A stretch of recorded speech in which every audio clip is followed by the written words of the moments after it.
আসসালামু আলাইকুম। ভূমি আদর্শ উচ্চ বিদ্যালয় কর্তৃক আয়োজিত ভূমি আদর্শ অনলাইন ক্লাসের পক্ষ থেকে সবাইকে জানাচ্ছি আন্তরিক মোবারকবাদ এবং স্বাগত। আমি মোহাম্মদ হারুনুর রশিদ ভূঁইয়া, সহকারী শিক্ষক, ভূমি আদর্শ উচ্চ বিদ্যালয়। সুপ্রিয় শিক্ষার্থীবৃন্দ, তোমরা কেমন আছো? নিশ্চয়ই পরিবারের সবাইকে সাথে নিয়ে ভালোই আছো। ইনশাআল্লাহ তোমাদের সকলের দোয়ায় আমিও ভালো আছি। সুপ্রিয় শিক্ষার্থীবৃন্দ, আমরা এই মুহূর্তে তোমাদের সামনে আলোচনা করব নবম দশম শ্রেণী রসায়ন বিজ্ঞানের পঞ্চম অধ্যায় রাসায়নিক বন্ধন। রাসায়নিক বন্ধনে আজকে আমরা যা আলোচনা করব, প্রথমে আলোচনা করব ক্যাটায়ন, অ্যানায়ন এবং আয়নিক বন্ধন বা ত্রয়ীযুগী বন্ধন। শিক্ষার্থীবৃন্দ, তোমরা নিশ্চয়ই বই খাতা নিয়ে বসে আছো। তোমরা লক্ষ্য করো, প্রথমে আমরা আলোচনা করব ক্যাটায়ন।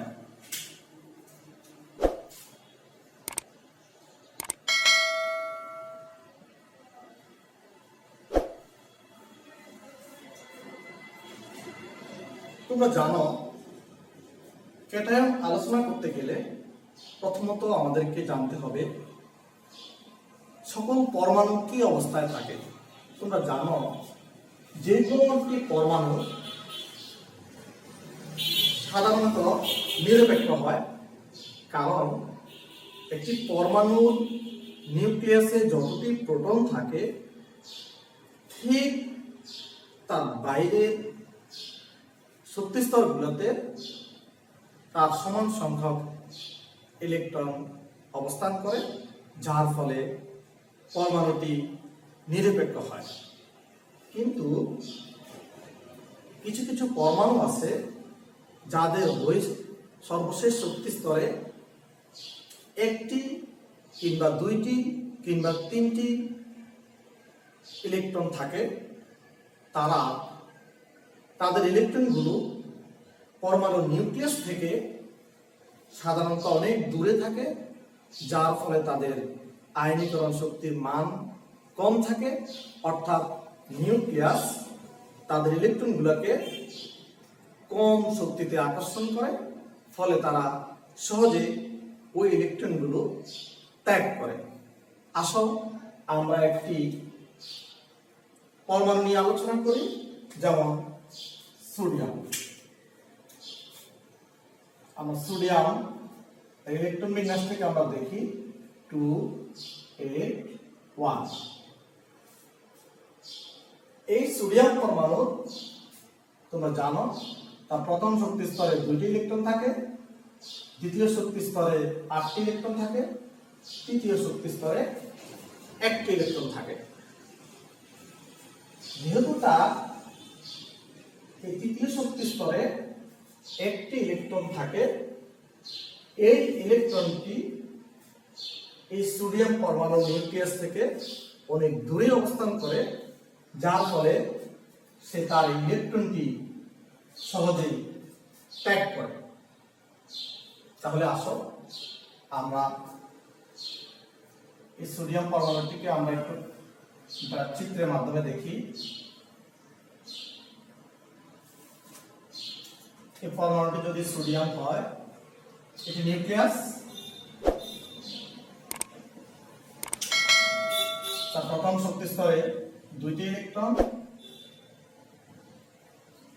দ্বিতীয় শক্তি স্তরে 8টি ইলেকট্রন থাকবে,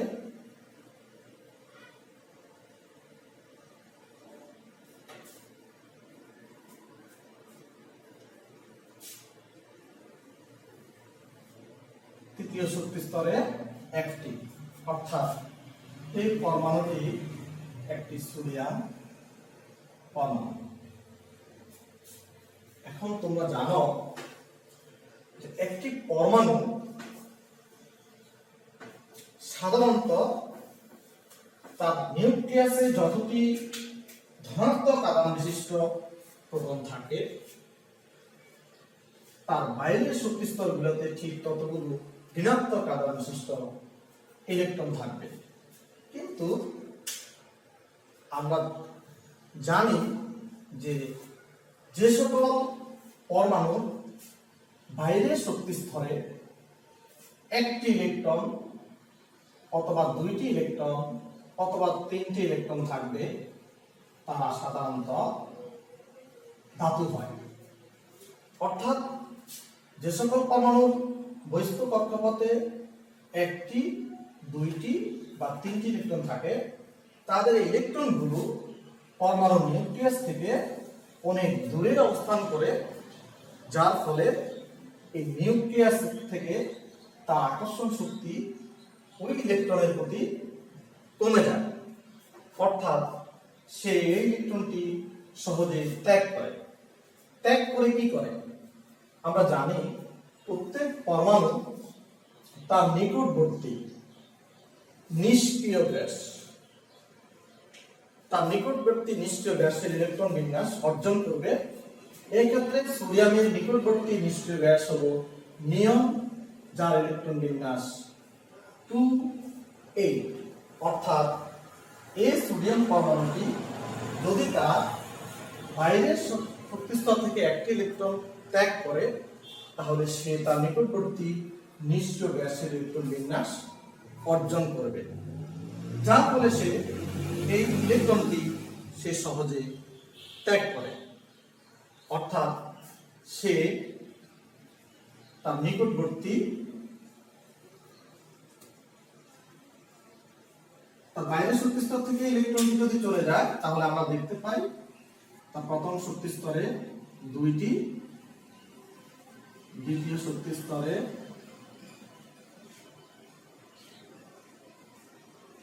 আটটি।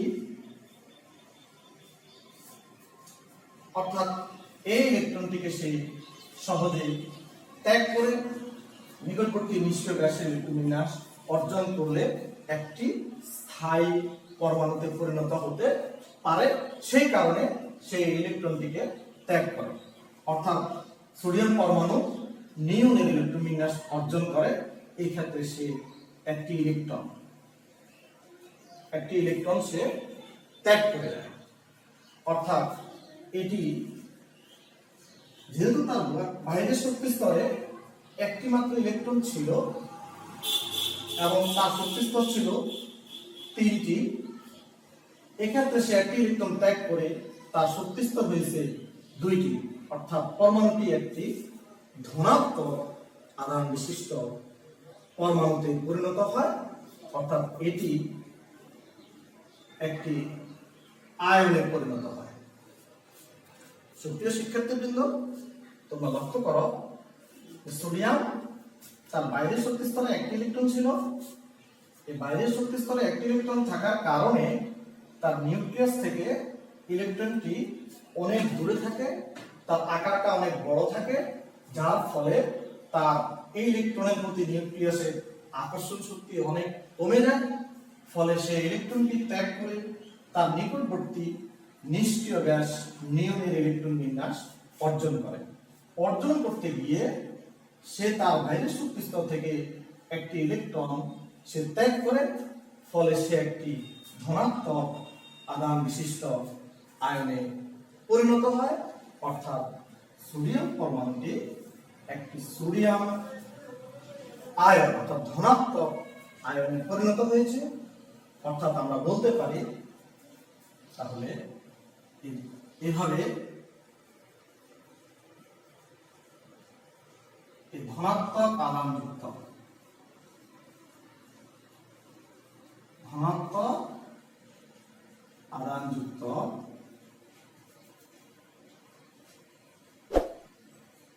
আয়নকে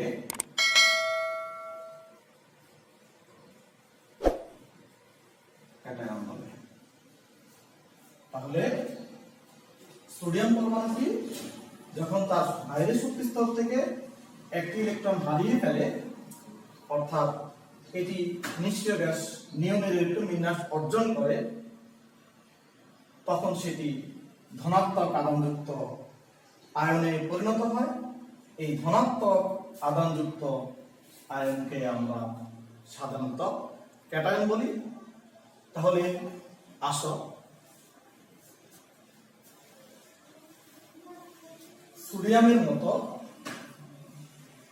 যে সকল পরমাণু বাইরের শক্তি স্তরে একটি, দুইটি কিংবা তিনটি ইলেকট্রন থাকবে, তাদের এই একটি, দুইটি, তিনটি ইলেকট্রনগুলো তাদের নিউক্লিয়াস, তাদের ওই পরমাণুর নিউক্লিয়াস থেকে অনেক দূরে অবস্থান করে, যার ফলে তারা ওই ইলেকট্রনগুলো সহজেই ত্যাগ করে ধনাত্মক আয়নে পরিণত হয়।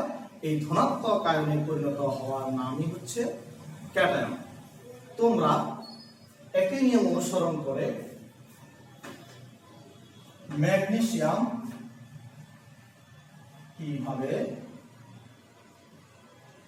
ম্যাগনেসিয়াম 2+ আয়নে পরিণত হয় এটা তোমরা করবে। যেহেতু আমরা জানি বিশেষ করে গ্রুপ 1 এবং গ্রুপ 2 এরা ক্ষার ধাতু এবং মৃৎক্ষার ধাতু, এবং এরাই সাধারণত বিশেষ করে তাদের সর্বশেষ শক্তি স্তর থেকে ইলেকট্রনগুলো ত্যাগ করে সহজেই ধনাত্মক আধানে পরিণত হয়। আশা করি তোমরা ক্যাটায়ন কি এবং কিভাবে ক্যাটায়ন গঠন করে বুঝতে পেরেছ। সুপ্রিয় শিক্ষার্থীবৃন্দ, এবার আমরা তোমাদের সামনে আলোচনা করব অ্যানায়ন।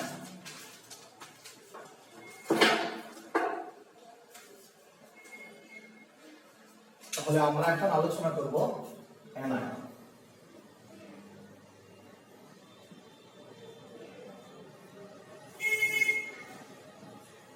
এখন লক্ষ্য করো, কিছু কিছু পরমাণু আছে যাদের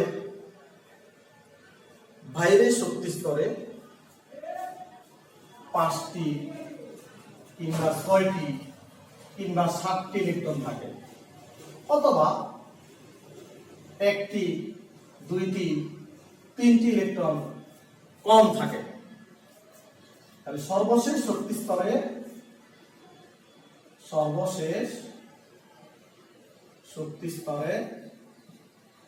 5টি, 6টি অথবা 7টি ইলেকট্রন থাকে, অথবা সর্বশেষ শক্তি স্তরে 1টি, 2টি বা 3টি ইলেকট্রন কম থাকে। এদেরকে আমরা বলবো অধাতু। অর্থাৎ যে সকল পরমাণু বাইরের শক্তি স্তরে 5, 6, 7টি ইলেকট্রন থাকে, অথবা 1, 2, 3টি ইলেকট্রন কম থাকে, তারা সাধারণত কি করে? আসলে তারা সাধারণত, তোমরা জানো যে একটি পরমাণু তার নিকটবর্তী নিষ্ক্রিয় গ্যাসের ইলেকট্রন বিন্যাস অর্জন করার জন্য হয় তার সর্বশেষ শক্তি স্তরে ইলেকট্রনটি ত্যাগ করে, নতুবা সর্বশেষ শক্তি স্তরে 1টি, 2টি, 3টি ইলেকট্রন গ্রহণ করে। এখন আসো আমরা একটি উদাহরণের সাহায্যে বুঝতে চেষ্টা করি। আমরা ক্লোরিন, তার ইলেকট্রন বিন্যাস থেকে আমরা দেখতে পাই যে এই ক্লোরিন পরমাণুটি সর্বশেষ শক্তি স্তরে 7টি ইলেকট্রন রয়েছে। যেহেতু 7টি ইলেকট্রন রয়েছে, এখন ওই পর্যায়ের ধাতু থেকে তার ওই পরমাণুটির নিউক্লিয়াস থেকে ইলেকট্রনগুলো খুব কাছাকাছি অবস্থান করে, যার ফলে ওই ইলেকট্রনগুলোর প্রতি নিউক্লিয়াসের আকর্ষণ শক্তি অনেক বেশি থাকে, যার ফলে সে এতগুলো ইলেকট্রন ত্যাগ করতে পারে না। আমরা যদি তার কাঠামো দেখি তাহলে আমরা দেখব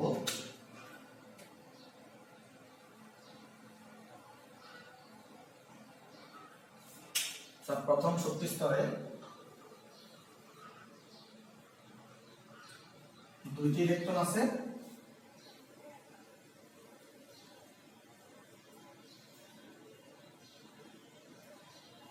দ্বিতীয় শক্তি স্তরে 7টি ইলেকট্রন, 4 5 6 7।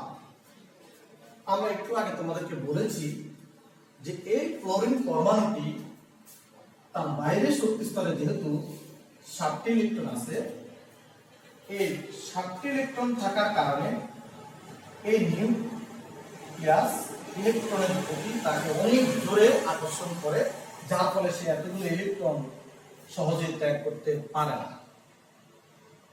তার আয়নীকরণ শক্তির মান অনেক বেশি। যেহেতু আয়নীকরণ শক্তির মান বেশি, অর্থাৎ পরমাণুটি আকারও ছোট থাকে, যার ফলে সে তাকে যে পরমাণু, অর্থাৎ যে পরমাণুটি 1টি 2টি অথবা 3টি ইলেকট্রন দান করে, সে তাদের থেকে ওই 1টি কিংবা 2টি কিংবা 3টি ইলেকট্রন গ্রহণ করে তার নিকটতম নিষ্ক্রিয় গ্যাস, যেমন নিয়ন এই ইলেকট্রন বিন্যাস লাভ করবে। অর্থাৎ তার সর্বশেষ শক্তি স্তরে যদি আরো 1টি ইলেকট্রন প্রয়োজন হয়, আর একটি ইলেকট্রন যদি সে গ্রহণ করতে পারে, তাহলে সে নিয়নের ইলেকট্রন বিন্যাস লাভ করবে। তাহলে তোমরা লক্ষ্য করো, এটি হচ্ছে একটি ক্লোরিন পরমাণু। এই পরমাণুটি যদি এখন তার বাইরের শক্তি স্তরে 8ম পূর্ণ করতে পারে, অর্থাৎ 1টি ইলেকট্রন যদি সে গ্রহণ করে, তাহলে আমরা দেখতে পাই যে পরমাণুটি তার নিকটবর্তী নিষ্ক্রিয় গ্যাসে ইলেকট্রন বিন্যাস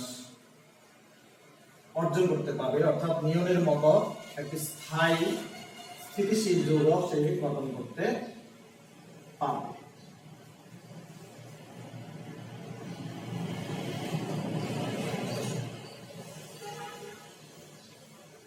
তাহলে আমরা দেখতে পাচ্ছি এটি ছিল একটি পরমাণু যার বাইরের শক্তি স্তরে 7টি মাত্র ইলেকট্রন রয়েছে, অর্থাৎ 8ম পূরণের জন্য তার আরো 1টি ইলেকট্রন প্রয়োজন, আর আরো 1টি ইলেকট্রন যদি হয়, তার নিকটবর্তী নিয়নের ইলেকট্রন বিন্যাসে অর্জন করে একটি স্থায়ী স্থিতিশীল যৌগ সে গঠন করতে পারবে। এই কারণে এই ধরনের পরমাণুগুলো ইলেকট্রন গ্রহণ করে, অর্থাৎ এটি একটি ইলেকট্রন গ্রহণ করে সে ফ্লোরাইড নামক আয়নে পরিণত হবে। সুপ্রিয় শিক্ষার্থীবৃন্দ, আমরা আবারও বলছি, যে সকল পরমাণু সর্বশেষ শক্তি স্তরে 5টি 6টি কিংবা 7টি ইলেকট্রন থাকবে, অথবা যাদের বাইরের শক্তি স্তরে 8ম পূরণের জন্য 1টি 2টি বা 3টি ইলেকট্রন কম থাকবে, সাধারণত তারাই ইলেকট্রন গ্রহণ করে তার নিকটবর্তী নিষ্ক্রিয় গ্যাসের স্থিতিশীল যৌগ হিসাবে আয়নে পরিণত হয়। এই ক্ষেত্রে আমরা ক্লোরিন পরমাণুর বাইরের শক্তি স্তরকে আমরা লক্ষ্য করি যে তার বাইরের শক্তি স্তরে 7টি ইলেকট্রন রয়েছে, 8ম পূরণের জন্য তার 1টি ইলেকট্রন কম আছে। তাহলে সে 1টি ইলেকট্রন যদি গ্রহণ করতে পারে, তাহলে তার সর্বশেষ শক্তি স্তরে 8টি ইলেকট্রন দ্বারা পূর্ণ হবে এবং এর সাথে সে একটি ঋণাত্মক আদানে পরিণত হবে। তাহলে আমরা বলতে পারি যে ঋণাত্মক আদানযুক্ত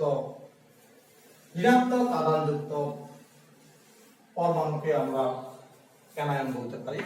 তাহলে অ্যানায়ন হচ্ছে ঋণাত্মক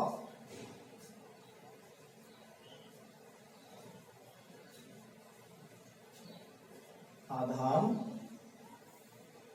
যুক্ত আয়নকে অ্যানায়ন বলে। সুপ্রিয় শিক্ষার্থীবৃন্দ, ক্লোরিন পরমাণুর মতো যে সকল মৌলের সর্বশেষ শক্তি স্তরে 5টি, 6টি, 7টি ইলেকট্রন থাকবে অথবা অষ্টক পূরণের জন্য 1টি, 2টি বা 3টি ইলেকট্রন কম থাকবে, সাধারণত তারা তাদের বাইরের শক্তি স্তরে ইলেকট্রন গ্রহণ করে তারা ঋণাত্মক আয়নে পরিণত হয়। এই ঋণাত্মক আধানযুক্ত আয়নকে আমরা বলবো অ্যানায়ন। এখন তোমরা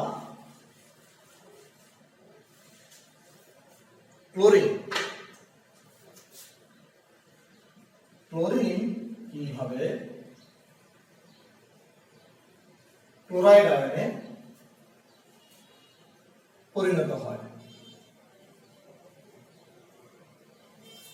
ক্লোরিন কিভাবে ক্লোরাইড আয়নে পরিণত হয় তোমরা সেটা বাড়িতে চেষ্টা করবে, ইনশাআল্লাহ আশা করি তোমরা করতে পারবে।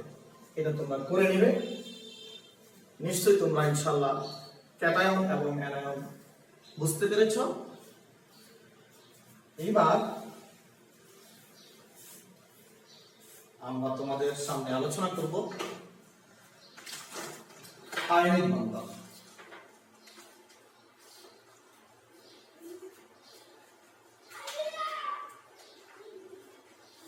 আমরা একটু আগে বলেছি সাধারণত যাদের বাইরের শক্তি স্তরে 1টি বা 2টি ইলেকট্রন থাকে, 1টি, 2টি বা 3টি ইলেকট্রন থাকবে, তারা সাধারণত ধাতু হয়। আর যাদের বাইরের শক্তি স্তরে 5টি, 6টি বা 7টি ইলেকট্রন থাকে, তারা অধাতু হয়। আসলে যেহেতু ধাতু, তাদের এই যে 1, 2, 3 এই ইলেকট্রনগুলো তাদের সর্বশেষ শক্তি স্তরে থাকে, যার ফলে তাদের নিউক্লিয়াস থেকে তাদের ইলেকট্রনগুলো অনেক দূরে অবস্থান করে, অর্থাৎ তাদের আয়নীকরণ শক্তির মান কম, অর্থাৎ তারা সহজেই ইলেকট্রনগুলো ত্যাগ করে। তাহলে তারা এই ইলেকট্রনগুলো ত্যাগ করতে পারে, ত্যাগ করে তারা ধনাত্মক আয়নে, তারা ত্যাগ করে ধনাত্মক আয়নে পরিণত হয়। আমরা একটু আগে তোমাদেরকে বলেছি। আর যাদের বাইরের শক্তি স্তরে 5, 6, 7টি ইলেকট্রন থাকে, তাদের অষ্টক পূরণের জন্য তারা এই ধাতু থেকে ইলেকট্রনগুলো তারা গ্রহণ করে, অর্থাৎ গ্রহণ করে তারা ঋণাত্মক আয়নে পরিণত হয়। আসলে আমরা জানি, কারণ এই যাদের বস্তু কক্ষপথে 7, 6 অথবা 5টি ইলেকট্রন থাকে, ওই ইলেকট্রনগুলো প্রতি তাদের নিউক্লিয়াসে যে আকর্ষণ শক্তি অনেক বেশি কাজ করে, যার ফলে তারা এই ইলেকট্রনগুলো সহজেই ত্যাগ করতে চায় না। অর্থাৎ তারা কি করে, কেউ যদি তাদেরকে অর্থাৎ 1টি, 2টি বা 3টি ইলেকট্রন, তারা প্রয়োজনীয় সংখ্যক ইলেকট্রন তারা গ্রহণ করে তারা অষ্টক পূর্ণ করে। অষ্টক পূর্ণ করে তারা নিকটবর্তী নিষ্ক্রিয় গ্যাসের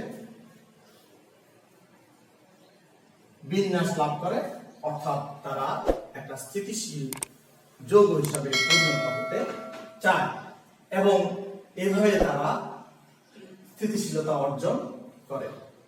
আমরা এখন তোমাদেরকে একটি এক্সাম্পলের মাধ্যমে বোঝাতে চাই। যেমন ধরে নাও সোডিয়াম, তার ইলেকট্রন বিন্যাস 2a1। ক্লোরিন, তার ইলেকট্রন বিন্যাস যদি আমরা দেখি 2a7। অর্থাৎ এই সোডিয়াম পরমাণুটির বাইরের শক্তি স্তরে একটি ইলেকট্রন আছে। আবার ক্লোরিন পরমাণুটির বাইরের শক্তি স্তরে 7টি ইলেকট্রন থাকে। এই 7টি ইলেকট্রন থাকার কারণে আর সোডিয়ামের একটি ইলেকট্রন অতিরিক্ত থাকার কারণে এটি সোডিয়ামের এই ইলেকট্রনটি নিউক্লিয়াস থেকে অনেক দূরে অবস্থান করে। আমরা আবার বলছি, অর্থাৎ তার আয়নীকরণ শক্তির মান কম, অর্থাৎ সেই এই ইলেকট্রনটি সহজে ত্যাগ করে। অপরদিকে ক্লোরিন পরমাণুটি যদি একটি ইলেকট্রন গ্রহণ করতে পারে তাহলে সে তার নিকটবর্তী নিষ্ক্রিয় গ্যাস আর্গনের ইলেকট্রন বিন্যাস অর্জন করতে পারবে। অর্থাৎ সোডিয়াম তার নিকটবর্তী নিষ্ক্রিয় গ্যাস নিয়নের মতো হতে চায়, আর ক্লোরিন তার নিকটবর্তী নিষ্ক্রিয় গ্যাস আর্গনের মতো হতে চায়। এইভাবে তারা দুটি পরমাণু, একজন ইলেকট্রন দান করে, আরেকজন সেই ইলেকট্রনটি গ্রহণ করে, তারা একটি যৌগ গঠন করবে। আমরা এখন তোমাদেরকে তাহলে দেখাচ্ছি সোডিয়াম পরমাণুটি একটি ইলেকট্রন ত্যাগ করে সেটি ধনাত্মক আয়নে পরিণত হবে। এই সোডিয়াম পরমাণুটির যে ইলেকট্রনটি ত্যাগ করেছে ক্লোরিন পরমাণু, সেই ইলেকট্রনটি গ্রহণ করবে। সেই ইলেকট্রনটি গ্রহণ করে অর্থাৎ সে ক্লোরাইড আয়নে পরিণত হবে।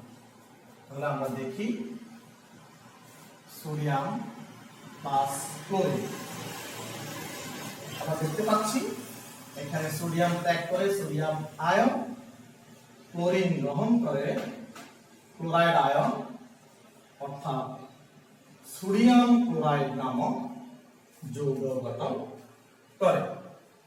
তাহলে এইভাবে একটি পরমাণু ইলেকট্রন ত্যাগ করে ধনাত্মক আয়ন, অপরটি সেই ত্যাগকৃত ইলেকট্রনটি গ্রহণ করে ঋণাত্মক আয়নে পরিণত হয়।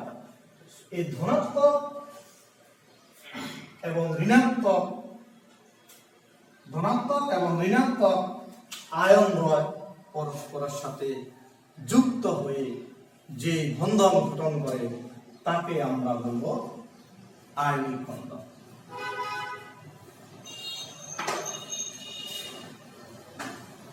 তাকে আমরা বলব আয়নিক বন্ধন। তাহলে আসো আমরা একটি কাঠামোর মাধ্যমে দেখতে চাই।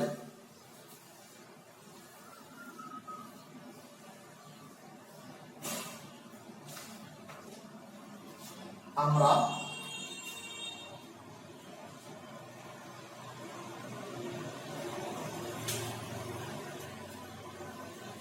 সোডিয়াম তার বাইরের শক্তি স্তরে আমরা দেখি সোডিয়াম 281, ক্লোরিন 2a7। তাহলে সোডিয়ামের দ্বিতীয় শক্তি স্তরে 8টি ইলেকট্রন,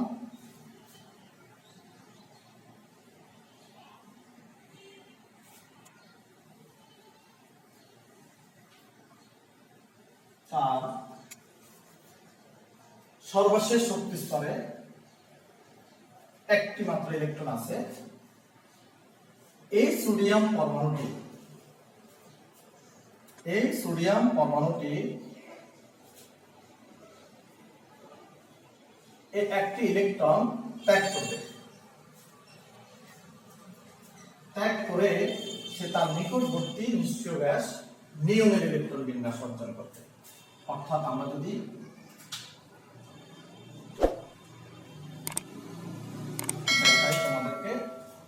শক্তিস্তর ছিল 3টা, এখন তার শক্তিস্তর হয়ে যাবে 2টা।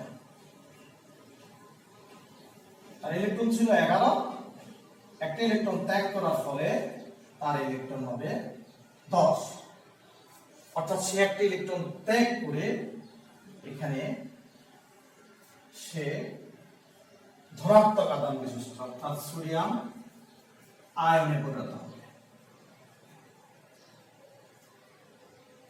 একইভাবে যদি আমরা ক্লোরিন পরমাণুকে দেখতে চাই, তাহলে ক্লোরিন পরমাণু শক্তিস্তর 3টা,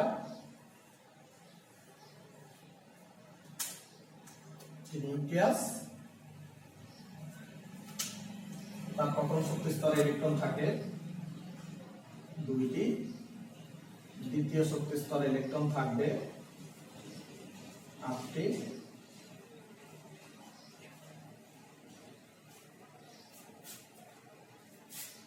তৃতীয় শক্তিস্তরে ইলেকট্রন আছে 7টি।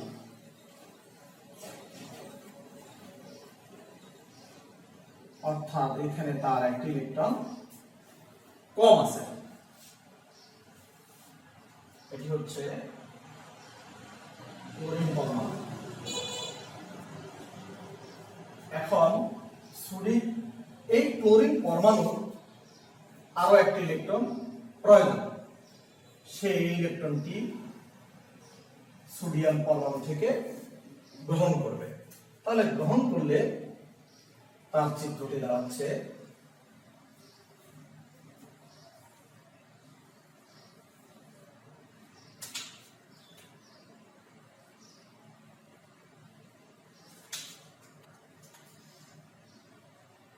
দুই, দ্বিতীয় শক্তিস্তরে 8,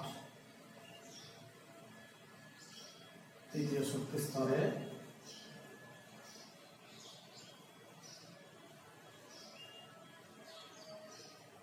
অর্থাৎ একটি ইলেকট্রন সে এখানে গ্রহণ করছে।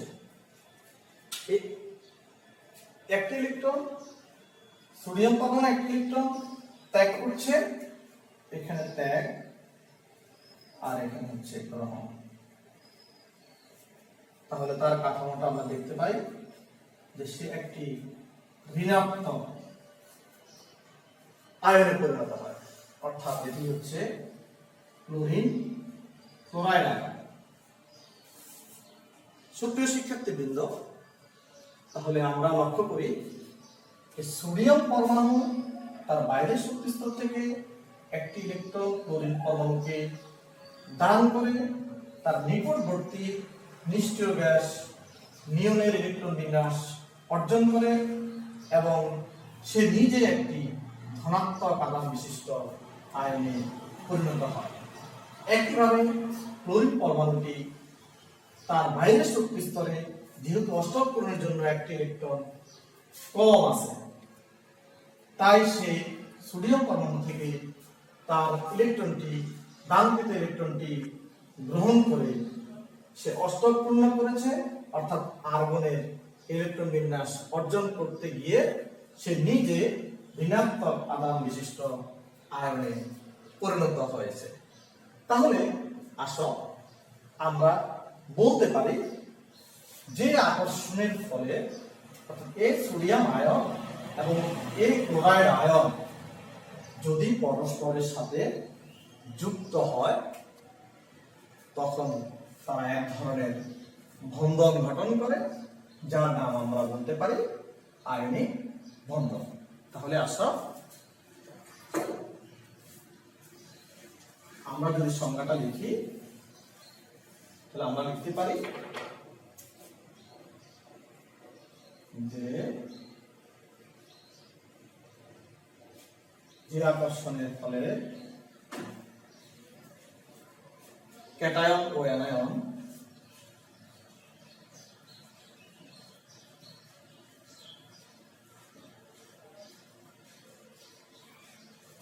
পরস্পরের সাথে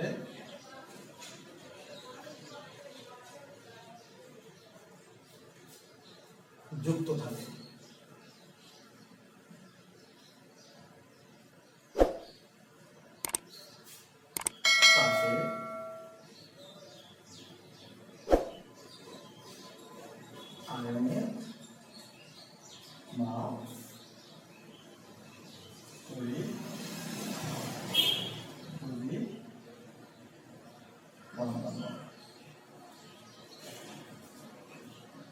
সুপ্রিয় শিক্ষার্থীবৃন্দ, তাহলে আমরা বলতে পারি যে আকর্ষণের ফলে ক্যাটায়ন ও অ্যানায়ন পরস্পরের সাথে যুক্ত থাকে তাকে আয়নিক বা তড়িৎদ্যুতি বন্ধন বলে। এবার তোমরা নিশ্চয়ই আয়নিক বন্ধনটি বুঝতে পেরেছ এবং ক্যাটায়ন এবং অ্যানায়ন বুঝতে পেরেছ। তোমরা নিজেরা বাড়িতে ম্যাগনেসিয়াম অক্সাইড কি ধরনের বন্ধন গঠন করে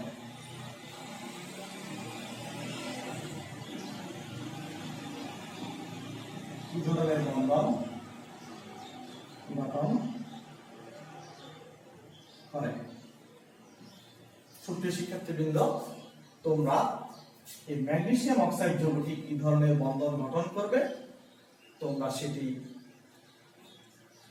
বইকে অনুসরণ করে আজকের ক্লাসটি অনুসরণ করে আশা করি তোমরা করতে পারবে।